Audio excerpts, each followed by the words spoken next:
नमस्कार किसान साथियों, मैं हूं आपका दोस्त एचआर मीना और आप देख रहे हैं हमारा यूट्यूब चैनल एग्रो हाईटेक 2.0 पर आप सभी का स्वागत है। किसान साथियों, आज हम बात करेंगे बोरोन एक पोषक तत्व है, सूक्ष्म पोषक तत्व है, उसके बारे में कि हमें इसको गेहूं में देकर किस प्रकार से अच्छा प्रोडक्शन लिया जा सकता है बोरोन को।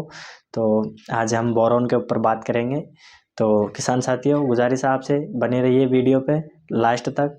और अगर आप किसान परिवार से हर किसान हैं तो आपके लिए तो ये वीडियो फ़ायदेमंद है, क्योंकि हमारा उद्देश्य है कि इस चैनल के माध्यम से किसान को एक अच्छी इन्फॉर्मेटिव और जानकारी मिले, उपयोगी जानकारी मिले कि उनके काम आए। हमारा यही उद्देश्य है। तो किसान साथियों, वीडियो को शुरू करते हैं शुरू से।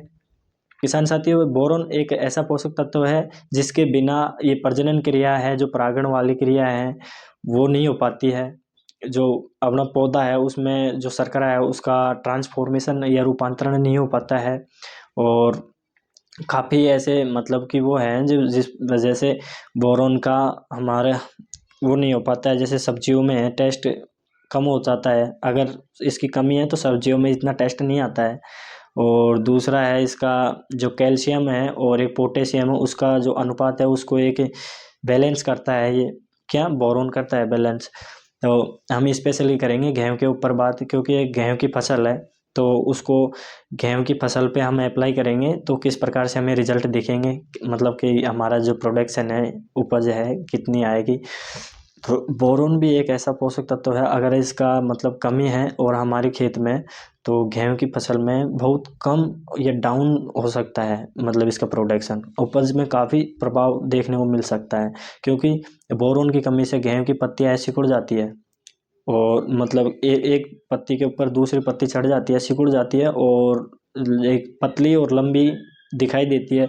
गेहूं की पत्ती है, उसके ऊपर डॉट डॉट डॉट से एक वो होते हैं, छोटे छोटे डॉट बन जाते हैं। वो भी एक बोरोन की कमी के लक्षण दिखाई देते हैं। और बाली होती है गेहूं की, उसके जो संरचना है मतलब कि सीधी बाली होती है, तो वो टेढ़ी मेढ़ी बाली हो जाती है, जो कि मैं आपको एक इमेज दूंगा, उसमें मेंशन कर दूंगा इमेज इसी वीडियो में।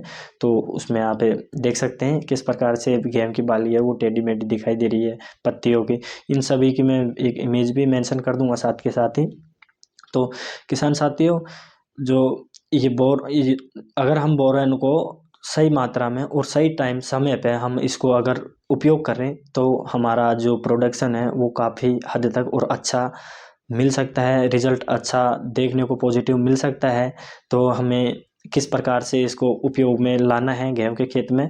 तो किसान साथियों, अगर हम इसको गेहूं के खेत में दे रहे हैं तो किस स्टेज पे दें, ये सबसे महत्वपूर्ण बात है। क्योंकि अगर हम शुरुआती स्टेज में देंगे तो भी कोई ज़्यादा प्रभाव नहीं देखने को मिलेगा, और इसको बाद में देंगे बाली निकलने के बाद में तो भी इतना ज़्यादा रिजल्ट देखने को नहीं मिलेगा। इसका एक्यूरेट रिजल्ट मिलेगा बूट स्टेज होती है एक।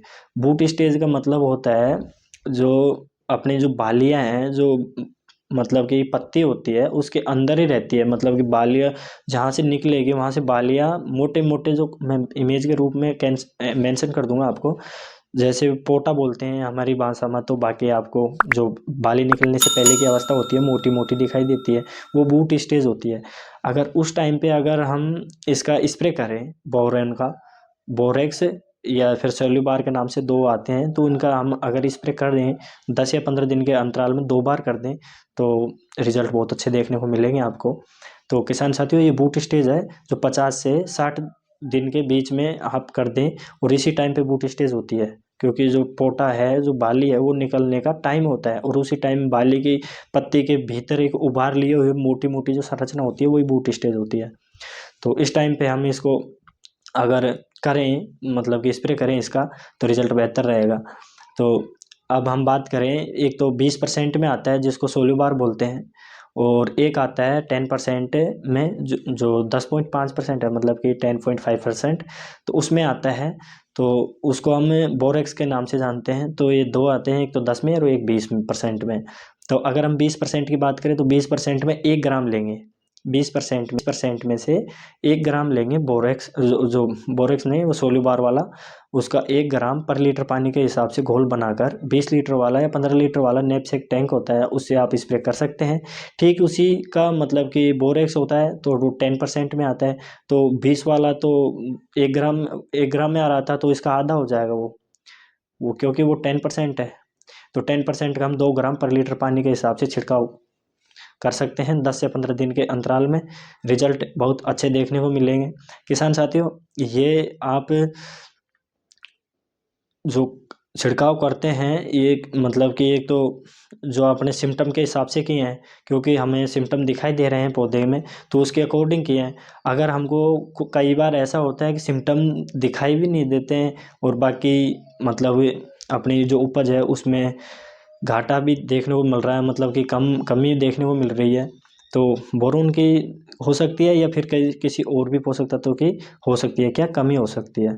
तो इन सभी चीज़ों को ध्यान में रखते हुए हमें सोइल टेस्ट ज़रूर करवा लेना चाहिए, क्योंकि सोइल टेस्ट करवाने से हमें उसमें जो 17 पोषक तत्व हैं उनके बारे में अच्छी ईजी मतलब कि आसानी से जानकारी प्राप्त हो जाती है। जो लैब से जो रिपोर्ट आती है उसमें 17 पोषक तत्वों की जो डिटेल होती है उसके बारे में पता लग जाता है कि कौन कौन से पोषक तत्वों की कैसे मतलब कि कमी है, किसकी मतलब कि जो अधिक मात्रा में है मृदा में, या कौन सा कम मात्रा में है, या फिर एक समान अनुपात में है, जो भी बैलेंस है, सब पोषक तत्वों के बारे में जानकारी मिल जाती है। तो ठीक उसी प्रकार से हमारा बोरोन है, तो इसका मैंने आपको डोज बता दिया, हाँ, और जो सिम्टम बता दिए, लक्षण। और मैं कुछ हॉर्टिकल्चर प्लांट है जैसे नींबू है, तो नींबू में अगर इसकी कमी हो जाए तो फल सख्त हो जाते हैं, टाइट हो जाते हैं और छोटे रह जाते हैं। वहीं अंगूर में बात करें इसकी, तो अंगूर में क्या है, हैंड एंड चिक रोग होता है। जो अंगूर का गुच्छा होता है वो एक छोटा रह जाता है, छोटा, और उसमें छोटे छोटे अंगूर होते हैं जैसे हैंड एंड चिक, मतलब जो चूजे होते हैं उसके हिसाब से, तो वो भी बोरोन की कमी से होते हैं। ब्राउनिंग जो रोग होता है फूल गोभी में होता है, तो वो भी एक बोरोन की कमी से होता है। तो ये कुछ हॉर्टिकल्चर प्लांट्स हैं, उनके भी जो लक्षण हैं जो आपको मैंने बताए हैं। तो किसान साथियों, आशा करता हूँ ये वीडियो आपको कैसी लगी, आपको मैं आशा करता हूँ अच्छी लगी होगी वीडियो। तो किसान साथियों, अगर आप हमारे चैनल से जुड़ते हैं और ऐसी जानकारी या इन्फॉर्मेटिव जानकारी आप पाना चाहते हैं तो सब्सक्राइब ज़रूर कर लीजिएगा और जाते जाते वीडियो को लाइक ज़रूर कर दीजिएगा। थैंक यू, धन्यवाद।